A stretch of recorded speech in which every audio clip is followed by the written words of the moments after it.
Welcome to Six in the Six, Season 1, Episode 2. Today's guest is the fabulous Shawna Lesmerises from Roberts Wesleyan Lacrosse. So hold on, let's see. So we're in the summer. Are you a past freshman goalie, a rising sophomore goalie, or do you just say sophomore goalie? I never really thought about it like that, but I'd probably just say rising sophomore. It would make the most sense. It seems like since you finished and are about to be that, maybe just sophomore would be appropriate. So before we get going here, we need the introduction.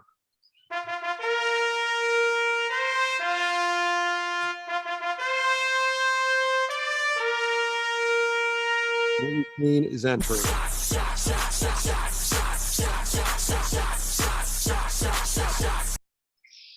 Everybody. Yeah.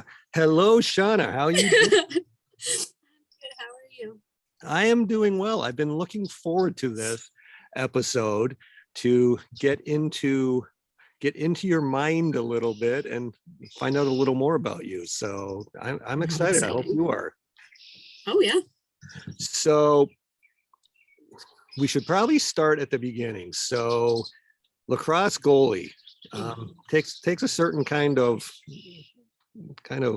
wacko to want to step in between the pipes and have round yellow objects shot at them at high velocities. So how did you start? What got you in the goal? Was it the goalies got injured, nobody stepped up to do it? How did this all start for you? Well, it was the nobody stepped up to it. I started in 6th grade because my friend Tana, who is also on the team with us, asked me if I wanted to play with her. And so I was like, sure, I'll try something new because why not? And I stepped in the first game as an attacker. And it was fun and whatever, but I was like, it's not really my jam. And I walked off the field that day, and my dad walks up to me and he goes, question. I go, okay. And he goes, why aren't you playing goal? I was like, I don't know. And he was like, that's not an answer. And I said, well, I don't want to share gear with other people. And he just stared at me for a second. And he was like, so you're saying if I got you your own gear, you'd play? And I look at him and I go, yeah. And I just keep walking. And that was kind of that. And so he got me gear from his friend, and that was the start of goalie for me. All right. So some of the early on experiences of getting hit with the ball and maybe not saving as many as you thought you could be, did you feel a different sense of pressure or obligation to keep going because dad had jumped full in and provided you gear? I think it was more because I'm super competitive, and I am also very much a perfectionist, which kind of just drives me to keep on going until I get it the way I want it to be. And so I stepped in for the first time, and I did okay for a 6th grader. I did pretty okay. And so I kept working on it, and they told me you should join a club. So I did, and I just played as much as I possibly could to the point where I started dropping the other sports that I was playing because I loved it so much.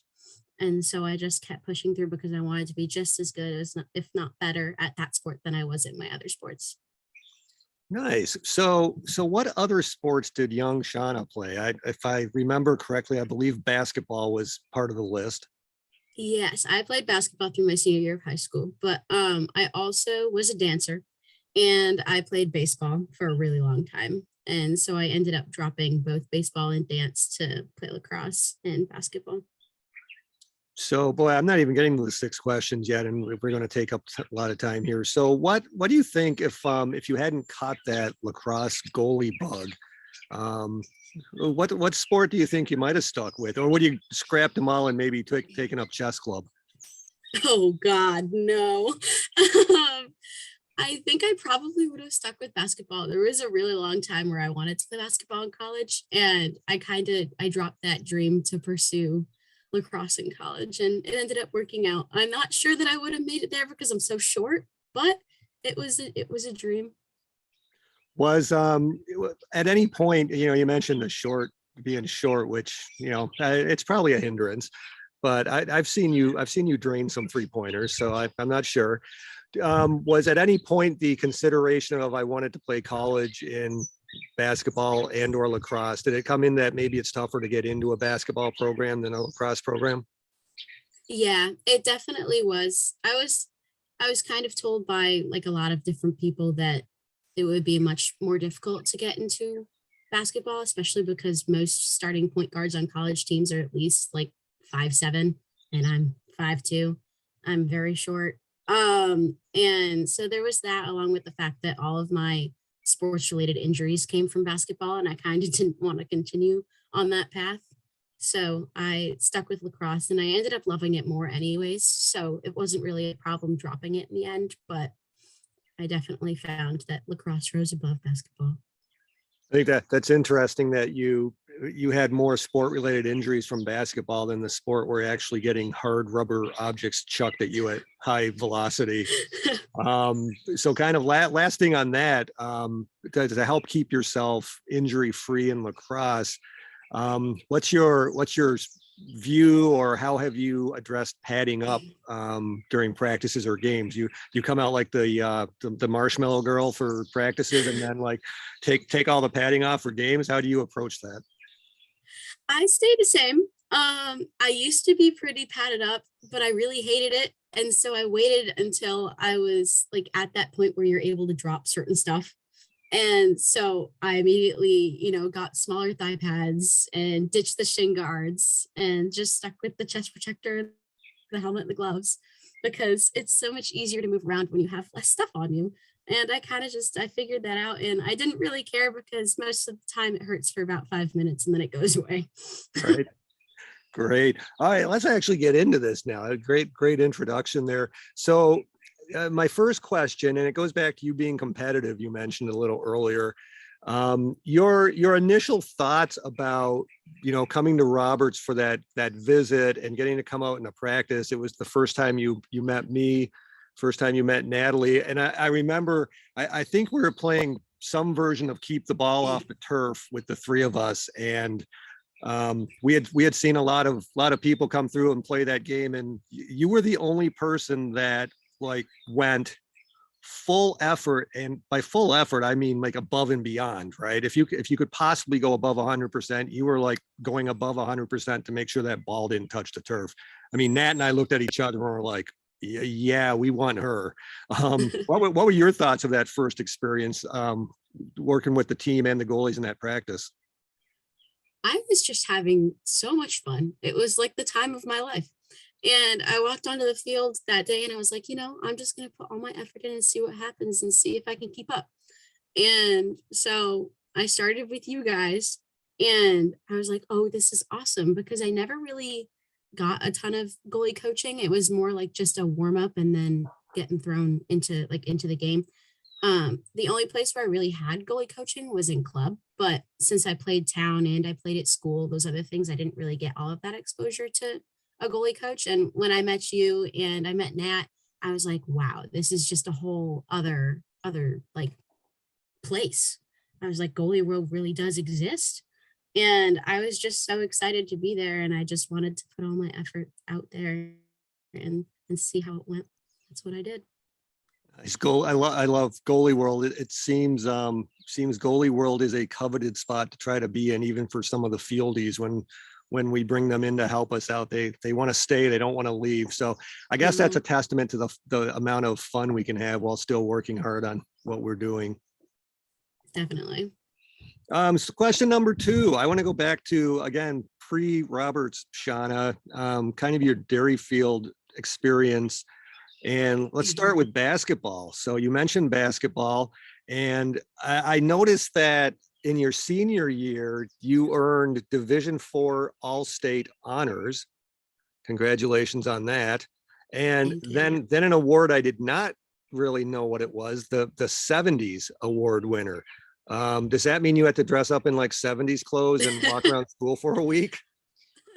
That would be funny, but it was instilled by the class of 1970, and a word that embodies kind of how their class was in athletics or something like that. It was so they have one for each team that they hand out each year. Sometimes they give out two, it just really depends, but they choose one student athlete who embodies that sort of character. So what is that character? What traits did you embody that made you stick out and be selected for the basketball team? I don't really like to look at it as myself. I like to look at it as my team lifting me up and sort of making me look good, giving me the passes, helping me on defense, doing those types of things. I don't necessarily like to take the credit for those types of things, but I like to have fun and I like to be competitive and teach others and just kind of grow the sport around my teammates. And I think maybe it's that, but I don't really know. I kind of just I play the game and I do me, and that's kind of how I roll. I like that. I like the being humble and, appreciating the teammates around you. Um, I think that's huge. And just the leadership that shows as well. I think, um, just throwing those kudos out and recognizing that we can't all succeed by ourselves that's a great mindset to have. So interestingly enough, moving on to lacrosse, and I think, hold on, I got to move this way. We have a little picture of senior Shawna there in lacrosse. So, so division, okay, here's the first interesting question. Doing research, it said Division 3 for lacrosse, Division 3 championship, but basketball is Division 4. So does New Hampshire like separate, obviously, sports and divisions based on, what's that? Well, how do they do that? Most of it is on team size. Like we had a tennis team at Dairyfield and they're in Division 1. And I don't even know. They have a huge team. So I think it's based on the size because Division 4 in basketball is class size S for small. And we had like 10 girls, and that's 2 lineups to put on the court. So, and then like on the field, Division 3 is the smallest division as well for lacrosse on the field. And so we have, I think our smaller teams are in those lower divisions just because it's for the smaller schools. Did different teams, like you said, tennis was Division 1. They obviously didn't have a problem getting players there. Did some of the teams like basketball and lacrosse, did they struggle annually, or was there a pretty good core base of active girls and maybe girls coming up, maybe 7th, 5th, 6th, 7th, 8th grade, that there wasn't a concern that the program would continue? It's very interesting because we do, instead of like your normal gym class, we do sports credits. You have to play at least 2 sports every year. And so there wasn't exactly a problem fielding a team, but it was more the lack of experience that we had on teams because a lot of people just played because they needed the credit. And our team last season had about like 5 or 6 girls who truly played lacrosse. The rest were just natural athletes that we trained and taught how to play the game. Nice. So that's a great segue into my lacrosse questions. So could you tell us a little bit about your experience in the D3 championship your sophomore year, where I believe you got right up to the championship and just fell short in that game, compared to your senior year where you were actually able to win that championship? What lessons did you learn as a sophomore that you were able to translate into your senior year and kind of be a leadership? I believe there was a big storm delay there. Things were a little bit in the balance. How did you embrace that leadership role and kind of help your team get to the right place to, end up winning that game? Yeah, I feel like after my sophomore year, just after experiencing that 1 goal loss, it really like made me rethink like what am I doing? Why am I here? How am I going to make this better? How am I going to improve? Because the last shot of that game hit me and went in the net. And I was so sad because that was the last goal of the game and we lost by 1. But to see it turn around my senior year to be the exact same score, but with us on the other side against the same team, winning that game instead, it kind of just showed me that all of the hard work paid off and that no matter what experience your team has, as long as they play as a team, you can rise above any other team of individuals. Because we were always rivals with that same team every year, and we would lose to them every year, except for our senior year when we really came together and rebuilt the entire team, because we lost junior year because of COVID, or my junior year. And so we came back stronger with that kind of drive and fight that we wanted to make this one season make up for 2 seasons, if you know what I mean. Yeah, that's awesome. And so I'm wondering, because you said, a lot of the for the lower classes or divisions, I mean, and you guys were Division 3 for lacrosse, that sometimes you had girls showing up just to get the sports credit. Was there a big difference talent wise from the sophomore team and the senior team? Did you have to like work extra hard kind of early on in the season to make sure some of those less experienced girls were able to, handle the pressure of that big game? Yeah, we did. We lost, I think almost all of our seasoned players, except for the 5 of us, during our sophomore year and our COVID year.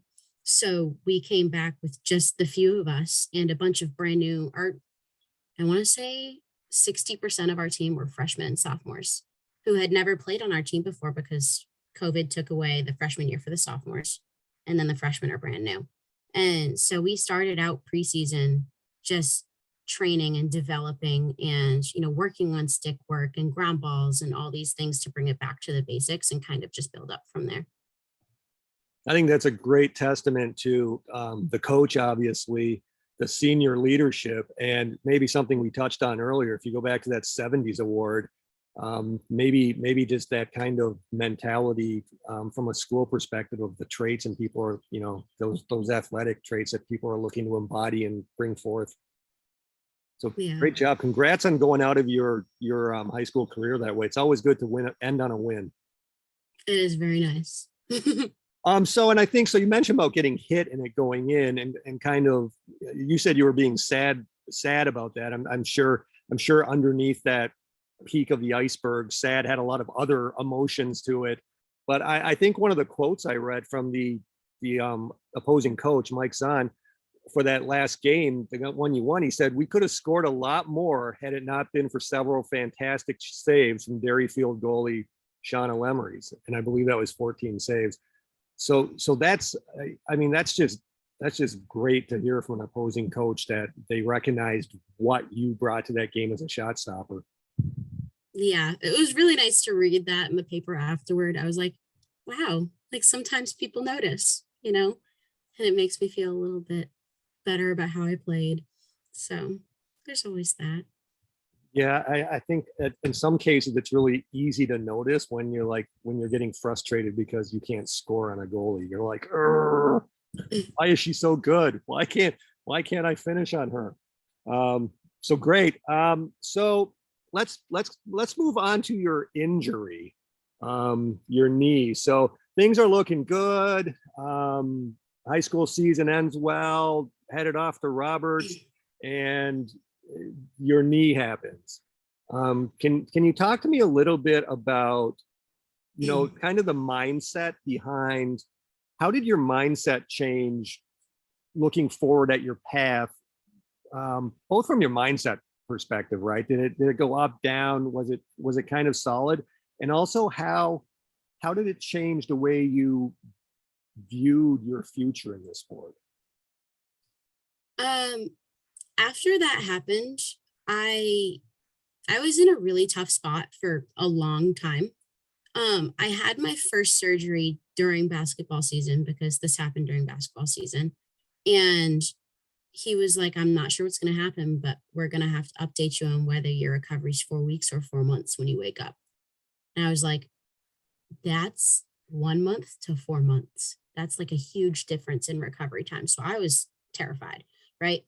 And so I go in and I come back out, and the first thing he says is, "I have some good news, but," and I was like, there's a but. Okay. Like I'm mentally preparing myself for something else bad to happen afterward. Yeah, like you didn't hear the good news part. It was just like, oh no, what's coming? No, the first thing I heard was the but. And so he goes, "The good news is it's 4 weeks. the bad news is that you need a second surgery. And I was like, okay. I was just processing for a minute. And I was like, so the first question I ask is, so does that mean I can play lacrosse for my senior year? And he goes, his response, which actually made me laugh, was, well, you can't make it any worse than you already have. So yes. I was like, yes. I was like, so I did it bad enough to the point where I could still play, but I did it bad enough that I needed another surgery. So it was kind of like I found the silver lining within needing a second surgery because I was able to play and I was fitted for my brace and I did all that stuff. And I was on the field 4 weeks later for the first game of the season. That was the first time I stepped back in the net. So I didn't play in preseason. I didn't do any of that. But by the time the second surgery came, I was uneasy because I knew that it was different than any other knee surgery that I had heard of, like ACL surgeries, those kinds of reconstructions, because I tore up all the cartilage between my kneecap and they had to rebuild it. So they grew in a lab and then had to put it back in. So I couldn't get straight to walking like people who tear their ACLs can. I had to wait 2 months to walk. And I found it really mentally difficult to learn how to walk again because I was trying to do it on my crutches and I was like taking the little precautions that I could to try and sort of mimic the movement, but found myself failing a lot. And I was kind of like, am I ever going to get past this? Am I ever going to be able to run like I was? Am I going to be able to make the same pace mile that I made before I was injured? Am I going to be able to run out of the net in games and intercept passes and save the shots like I used to? There was a point where I didn't think that I would make it back to what I was like. But then I kind of thought about creating a new me because I'm transitioning from that period between being in high school to being in college. And it's much different, of course. And I expected that in the first place, but kind of understanding that I wasn't going to be me ever again. I was not going to be the same me, that I could be a different form of me and create something new because I'm in a new place and I'm starting over. And I'm starting over in many different ways. I'm starting a new career. I'm starting over with a new me. I'm doing all of these things. And I'm like, I stop. I'm like, don't think about it that way, but think about something new. Think about a different creation. Think about those types of things. And that was when I started to build myself back up a little bit more because I was really struggling. And especially when I had to watch in the fall and I couldn't play. And the only thing I could do was lift. And I still had to do different exercises during lift because I couldn't do everything the other girls were doing. So it tore me down a bit thinking that I couldn't be where they were. But then I kind of just thought about eventually getting to where they are and seeing where it went from there. And I think by springtime, I felt a lot better about where I was. And I started working as hard as I possibly could just to get back to that because I knew that I missed out on the fall and I needed to make it from fall to spring real quick. And so I tried my best to get there and I know that I did. So that made me feel a lot better mindset wise. Wow, I absolutely love that mindset. And I think I should go back after this and like clip out that section of you talking about reinventing yourself and figuring out, you talked about the silver lining and what to do with yourself. And the one thing that really spoke through to me through that is the things that didn't change about you were your competitiveness, your courageousness, right? And just that heart of a lioness in there. You were just like, you know what? No, I'm not going to stay down at this level. I'm just going to claw my way back up and do whatever I need to do. And we'll see where I'm at. So, Yeah. man, that was great stuff. So we get to Roberts. By the way, if somebody did tell me I did not remember that you had injured your knee. So when I saw you that first day of fall ball and my jaw dropped down to my kneecap, that was because hold on a second, what happened? So talk to me a little bit about it's goalie's an interesting position, right? There's one of us. There's not defenders. There's like four, and it's the multiple goalie situation, just the bond the importance of forming a bond, the importance of kind of that working with each other. How do you value both the friendship with the struggle of wanting, in this case, Nat to do really well, but I kind of hoping that, you get your opportunity to hop in there as well. How's that bond work? I completely just went straight to my friendship with Nat, and I really wanted to solidify that and cement it because I know that she's an absolutely amazing person and I love her so much. And we grew so close, especially within like my recovery, because she helped me on my worst days. She could see it in my face when I was having a bad day or I was not feeling good about how I was playing, but she was always there to lift me up. And I would do the same to her. And so it's kind of just, we both know that we're obviously competing for a position on the field, but at the same time, we don't let that get in between us because it's, I don't really know how to describe it, but it's just wrong. Like morally, it feels wrong to let something like that get in between two people who are so close to each other. And so I think that our bond just grew because I was learning from her and she was teaching me. And I let that be as it was. And she definitely did as well. And I got my time when I got my time. Of course, there wasn't too much of it, but I cherished and embraced every minute that I got to play. And the rest of that I spent on the side cheering for her because that's my job. Because whether I'm on the field or not, I should be cheering for my teammates and especially her because she's playing where I want to be playing. And I'm here lifting her up on the sideline, making sure that she knows she's doing a great job.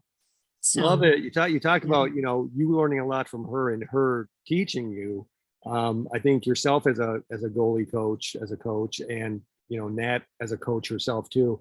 I think you guys appreciate and understand that as you're teaching, you're also learning both a lot of things, and a lot of it's about yourself and your own game. So I think that was a very mutually beneficial relationship. I think you guys have a great bond. And what I know for sure, and if I was thinking better, I'd be able to play this best entrance and exit goalie routine. That rowboat, kayak, whatever you call that move, is just classic. So Rowboat. Yeah, I'll have to find that, and maybe next time we have you on, we'll have to review the technique of the rowboat, or maybe you'll get better this year. Maybe we can get more of the team involved. It's very possible we can make it a whole line, but it is goalie sacred. So That's true. Understand that it's goalie sacred. What happens in the circle stays in the circle. Oh, 100%. So on to question 5. We mentioned you're a coach, and I've had the chance to work with you. You've helped me out with Denai on some clinics and some work. I'd say you're a great coach. I love the relationships you build with the players. I love the way you teach the game. I love the way you give your insight into it. So what do you think of coaching? I mean, is it something you enjoy? Is it something you're looking to get into further on your career? Kind of aspirations of doing that? And a little bit on the selfish side, right? What do you get out of it? I know what your goalies get out of it, but what do you get out of it? Yeah. Dad, what? Did you see my contacts come in last week? No, these are mine. Are you sure? Yes. You can take a look if you want to, but they're mine.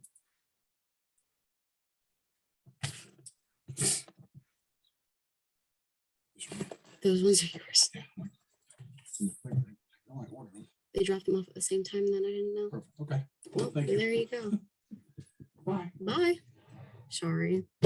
For future podcasts, I need to have like intermission commercial music queued up.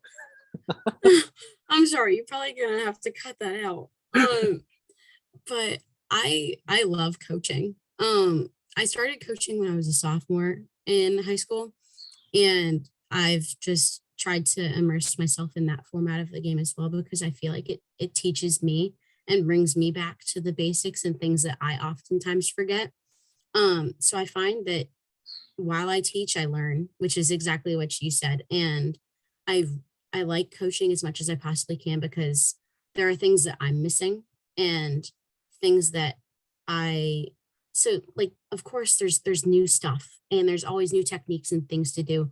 And so when I get focused on that, I forget about other little things. And so when I go back and I coach these girls and I'm trying to make them be the best that they can be, I'm like, whoa, like, when did I forget about this? Because this is so important, but so little. And it could be as small as like my 45-degree angle or the shoulder to shoulder when you take a step to line yourself up with a girl. It's those little things that we tend to forget as we grow, but going back to them is something that completely changes your game. Um, and it's something that I really enjoy doing because I can ingrain this in my little goalies now and they won't forget it like I forgot. Um, I just really like bringing the knowledge that I have to the game to these other girls so that they can use it and make it their own and change it. And then I can learn from them at the same time because they take what I give them and they put their own spin on it. And there are girls where I've given them this stuff and they change it and I watch it in a game and I'm like, whoa, maybe I should do this. And so it's really cool to have that relationship with my goalies where I give them things and they give me things back. Love it. Aspirations to coach beyond graduation, or will you start adulting and have coaching fall by the wayside? I would love to continue coaching. It really just depends on where I end up because everything's so uncertain until you make it there. But I don't want to give up coaching. But if I end up having to for a certain period of time, I know that I'll definitely go back to it, especially when it comes time to have my own kids and put them in sports and do those types of things. I definitely would love to get back into that because I know that I'll definitely miss it because that'll be my one connection left to the game. Yeah, awesome. And I want to keep it. I love that aspect of it. So any head coaches watching, like any head coaches are watching this, but are any of you head coaches watching this? Great goalie coach, great assistant coach in a couple of years when she graduates. You've heard her talk about mindset and stuff. So pick her up before she goes early in the draft. Last question. Nat left this one. I think she may have known you were coming next, but I just asked for the next. So what is your why? My why. Yeah, I saw that on the last episode and I was like, do I prepare for it or do I just go for it? And I was like, I'm just going to go for it because speaking from the heart's the best way to do it instead of planning something to say about what is my why. That's why I don't send you the questions ahead of time either. Yeah, I saw that on hers too. And I was like, logging in. And I was like, oh boy, I'm just going to have to, go with the flow because that's how it's going to be. And I don't have anything to prepare for. So I was like, why, if I had no other questions to prepare for, would I prepare for this one? So here it goes. I think that I found my why a lot more after I got injured. It made me rethink my entire lacrosse career. Like, why am I doing this? What brought me here? How did I get here? How do I plan to continue? What does this have to do with my life? Because for a long time, I identified myself as athletics. Like my whole identity revolved around sports. And it took me a long time to realize that that's not who I am, but it's a piece of my heart instead.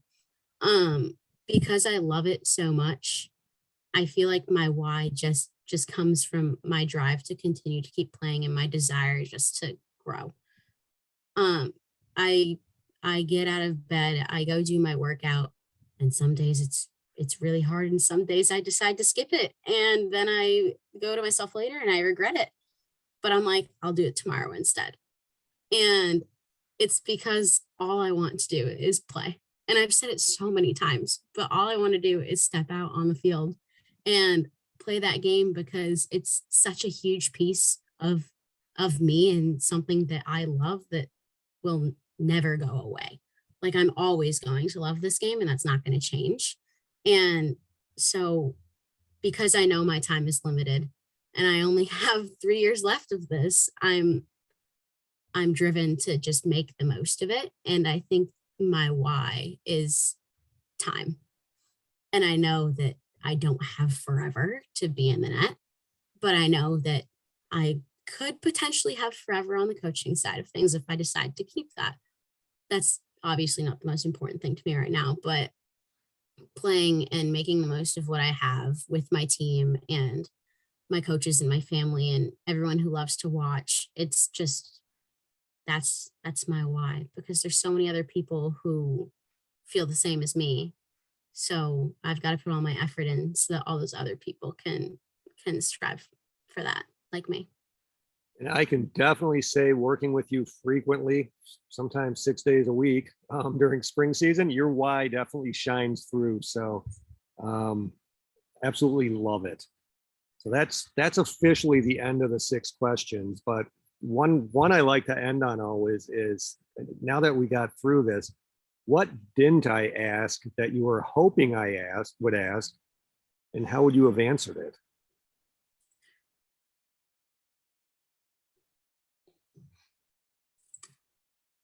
I don't think I came into it expecting a certain type of question. So I don't really think there's anything that you didn't touch on.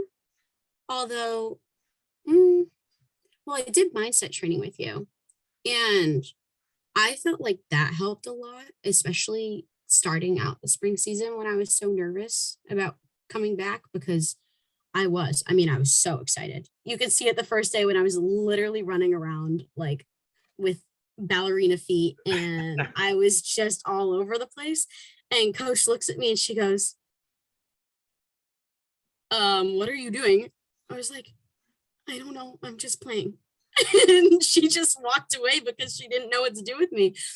And you were looking at me from behind the net like, oh goodness, here it goes. And I'm like, I'm back, everybody.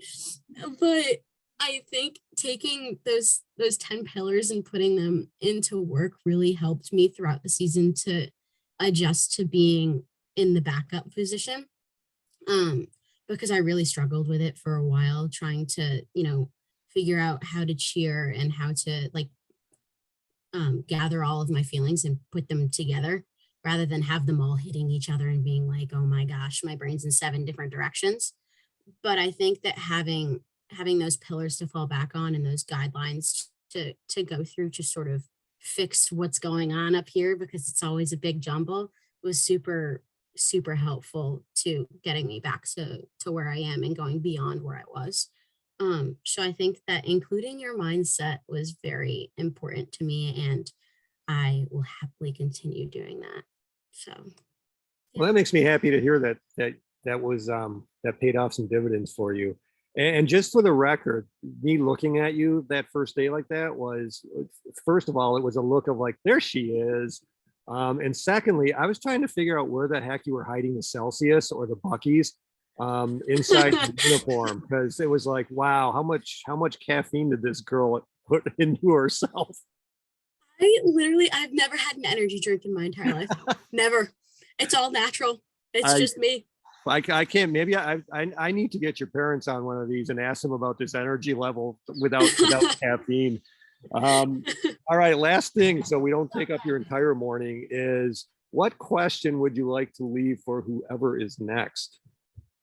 For whoever is next.